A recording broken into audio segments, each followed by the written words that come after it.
தமிழக வெற்றி கழகம் ஆட்சிக்கு வந்ததுலேருந்து தமிழ்நாட்டுல நெறைய விஷயங்கள் அதிரடியா நடந்துகிட்டு இருக்கு. என்னன்னா, ஒவ்வொரு நாளும் பார்த்தீங்கன்னா, ஒரு நாள் ஆட்டோக்காரர் எம்எல்ஏ ஆகுறாரு. இன்னொரு நாள் பார்த்தீங்கன்னா, முதல் பெண் அமைச்சர் வராங்க. அந்த மாரி சொல்லிட்டு ஒவ்வொரு நாளும் ஒரு அதிரடி. இப்ப லேட்டஸ்ட் அதிரடி என்னன்னா, தமிழ்நாட்டோட கடன அடைக்கிறதுக்காக அந்த சீஃப் மினிஸ்டர் ரிலீஃப் ஃபண்டுக்கு பணம் அனுப்புறது. நேத்து நவீன் அப்படின்ற ஒரு நபர். அவர் ஈரோடுன்னு நெனைக்கிறேன். அவர் ஒரு டிடி ஒண்ணத்த போஸ்ட் பண்ணியிருக்காரு. அந்த டிடில என்ன இருக்குன்னா, சீஃப் மினிஸ்டர் ரிலீஃப் ஃபண்டுக்கு ரூ. 1,20,000 பணத்த அனுப்புறாரு. என்ன காரணம்னா, தமிழ்நாடு முதலமைச்சர் விஜய் தமிழ்நாட்டுக்கு ரூ. 10,00,000 கோடி கடன் இருக்குன்னு சொல்ட்டாரு. இவ்ளோ பெரிய சுமைய தூக்கி என் தலைல வச்சுட்டீங்க. நான் எப்படி ஆட்சி நடத்துறது? எப்படி மக்களுக்கு நல்லது பண்றது? அப்படின்னு சொல்லி முதலமைச்சர் ஃபீல் பண்ணதும், நம்ம ஆளுங்க ரொம்ப ஃபீலிங் ஆயி, தமிழ்நாட்டோட கடன அடைச்சே ஆகணும்டான்னு சொல்லிட்டு 1,20,000 டிடி எடுத்து அனுப்பியே வச்சுட்டாப்புல.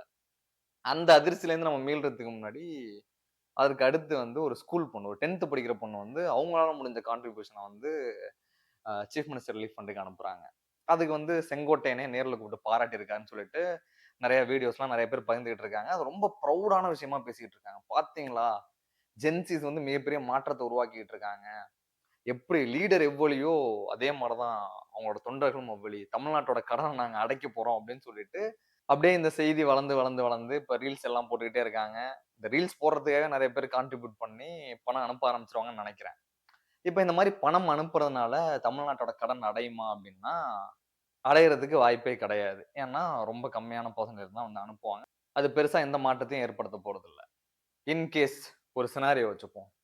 இதே மாரி தமிழ்நாட்டுல இருக்க எல்லா விஜய் ஃபேன்ஸும் ஒரு முடிவு எடுத்து நம்ம ஆ சீஃப் மினிஸ்டர் ரிலீஃப் ஃபண்டுக்கு ரூ. 1,26,000 அனுப்புவோம். அனுப்பி தமிழ்நாட்டோட கடன அடைச்சுருவோம்னு சொல்லிட்டு ஒரு முடிவு எடுத்து எல்லாரும் 1,26,000 அனுப்புறாங்க அப்படின்னு வச்சுக்கோங்களேன். அப்ப என்ன நடக்கும்?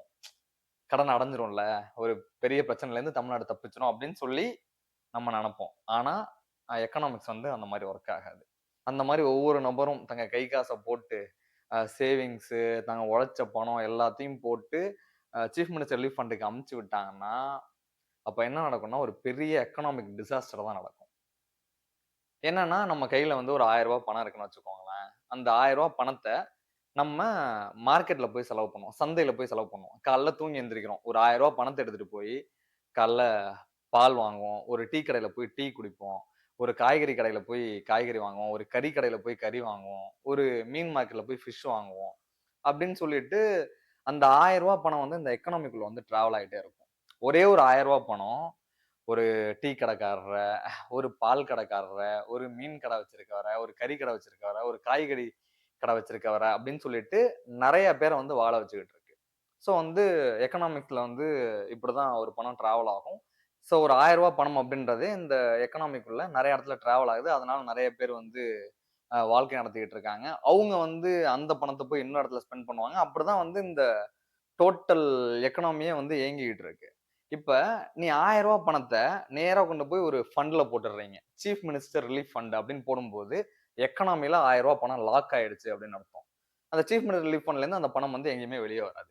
ஸோ அதே மாரி ரூ. 1,21,000 நீங்க தூக்கி போட்டீங்கன்னா, ரூ. 1,21,000 லாக் ஆயிரும்.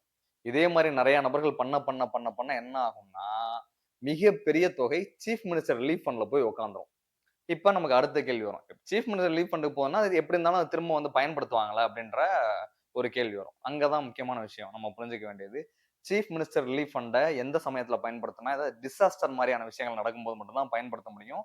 இந்த டே டு டே எக்கனாமிக் ஆக்டிவிட்டிக்கு அந்த பணம் எந்த விதத்திலயும் பயன்பட போறதே கிடையாது. ஸோ, இந்த மாரி எல்லாரும் சேர்ந்து தமிழ்நாட்டோட கடன அடைக்க போறேன் அப்படின்னு சொல்லிட்டு, தங்க கையில இருக்க பணத்தெல்லாம் கொண்டு போய் சீஃப் மினிஸ்டர் ரிலீஃப் ஃபண்ட்ல போட்டா, மிகப்பெரிய எக்கனாமிக் டிசாஸ்டர் நடந்து, எக்கனாமிக் ஸ்லோ டவுன் தான் நடக்கும். தமிழ்நாடு பொருளாதார அளவுல மிகப்பெரிய பாதிப்புக்கு உள்ளாயிரும். ஸோ, இந்த மாதிரியான விஷயங்கள ஆர்வ கோளாறா ரீல்ஸ் போடுறதுக்காக பண்ணாம, எக்கனாமிக்கலா அது எவ்வளோ பெரிய பின்விளைவுகள ஏற்படுத்தும்.